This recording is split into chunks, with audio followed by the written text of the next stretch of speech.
Welcome back, this is Steve of Bucks Coins and welcome to another video.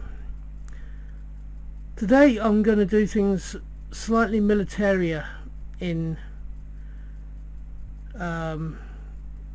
is the thing that holds all of this together, this video. The first one is a Christmas card and it's made up, there's like a lace background with green holly leaves and red berries with a blue swag and then Merry Christmas written in blue. It's one of a set of postcards. Now there is some writing on this, although it's very faint. It would have been from a man serving in, or one of the people serving in the armed forces. So get you into the right area. Come on, you idiot, Steve. Where are you? Come on. There we go. So this would have been like a forces sweetheart card for Christmas, possibly posted from the trenches. I don't know. What it has got, which I'll open very carefully, is, can you see there's the hollies lift up, and inside there is a card that says Forget Me Not, which was a sentiment that, having been a serving person from the armed forces myself and having to spend Christmas away from loved ones, I can understand. So we have a Forces Sweetheart card from the First World War. This is around about 1914 or 1915. It has Merry Christmas in the blue writing. You have that uplift with a Forget Me Not little card in the back, and on the back you do have some faint writing. I can't actually make it out. I might be able to make it out if I put it under the... It says like a wife Alice with love, but I'm not quite sure. Ken Livingston or Livingston, something like that, was the sender. There's no address so that I can see on the back, but it's still something that's very special.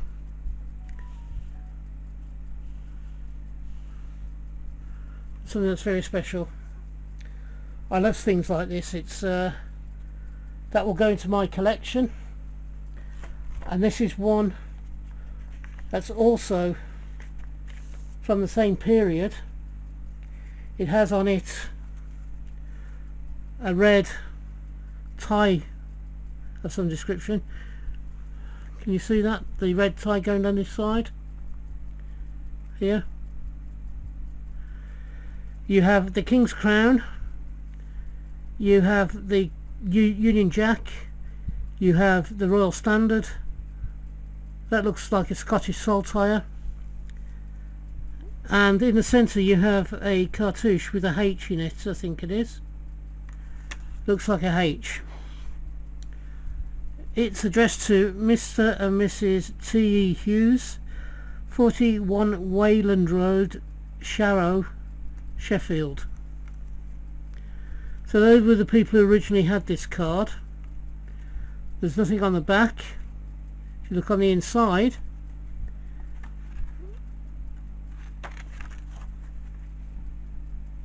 we have, I don't know if you can make that out, it says Our Country. We have borne our country's sorrows, we have shared our country's fears, we have cheered our country's courage, we have wept our country's tears, and today we lay our greetings on affection's hallowed shrine. Patriots real and friendships blending with love from Auld Lang Syne.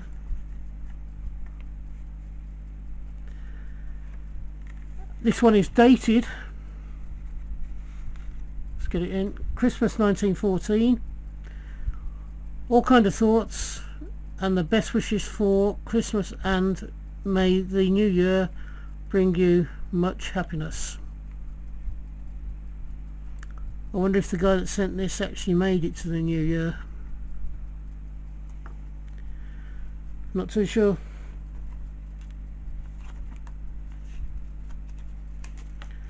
So that one was from Christmas 1914. Now, the reason why I've done these two, I was in the Royal Air Force, as I've probably told you several times, and I have some RAF, basic RAF stuff that I can show you. I wanted to show you. This is an officer's cap badge. It's got the RAF there, it has golden laurels around there, and it has the Queen's crown. So it is one that has been used by an RAF officer. It might be a cap badge, or it might be a badge to go on a blazer. I'm not sure which one it is. I think it may be a blazer badge rather than a cap badge. If you know, please put it down in the comments where this would normally be used. It is an embossed, a raised embossed golden thread with the RAF and the laurel. This would have been issued during Queen Elizabeth II's reign, as she's the only queen that has been on the only female monarch that's been on the throne since the RAF was formed. The RAF being formed in 1918, the 1st of April 1918. What a date, right? Next,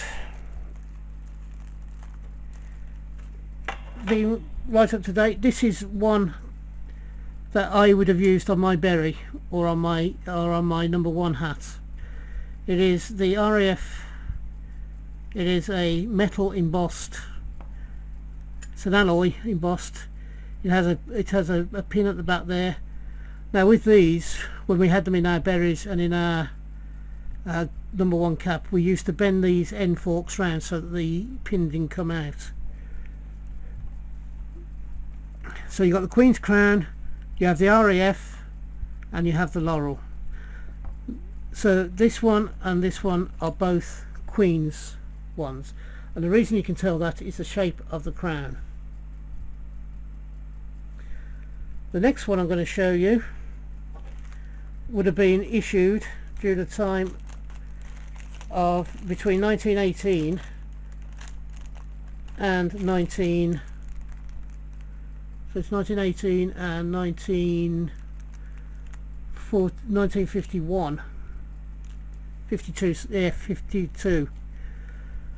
This is an RAF, same badge that I've just shown you, except this one is the RAF and it has the King's badge on it. So it would have been issued somewhere between 1918, when the Royal Air Force was made from the Royal Flying Corps and the Royal Naval Flying Corps, on the 1st of April 1918 through until George VI's death in 1952, which would then have been superseded by the badge I've just shown you, which is that one,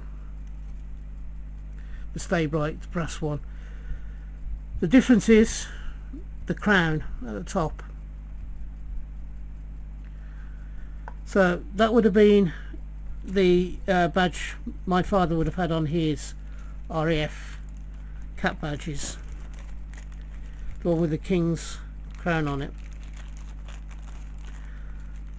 The final one of the cap badges that I've got to show you is one that was issued between 1914 and 1918. Covered the First World War era and perhaps maybe a little bit before. It is a Royal Flying Corps cap badge. It has a King's crown on it at the top here. So you've got the King's crown, you have RFC rather than RAF, and you have the same laurels around the outside. To be an RFC cap badge, it had to have been issued before the 1st of April 1918. I would suggest it's possibly early First World War, or maybe even just before the First World War, when the Royal Flying Corps started up.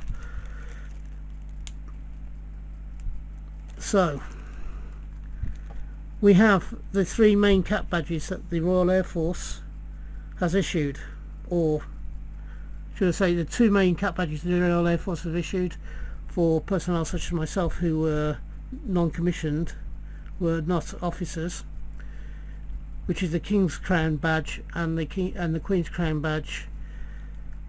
This one is prior to the Royal Air Force being made, and it was actually Royal Flying Corps one.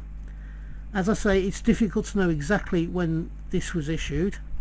There's no dates on it or anything like that. There's no manufacturing marks that will give you a date that I can see.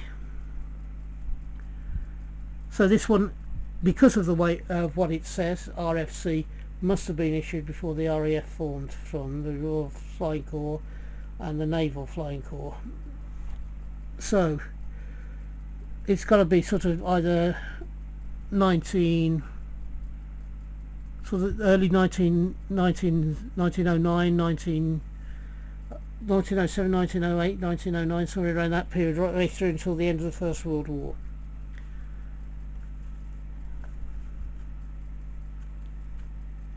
So that covers this particular collectibles area, I suppose. It's a militaria thing. You've got the different CAF badges I've shown you, and you have two beautiful World War One sweetheart Christmas cards. That's it for this video.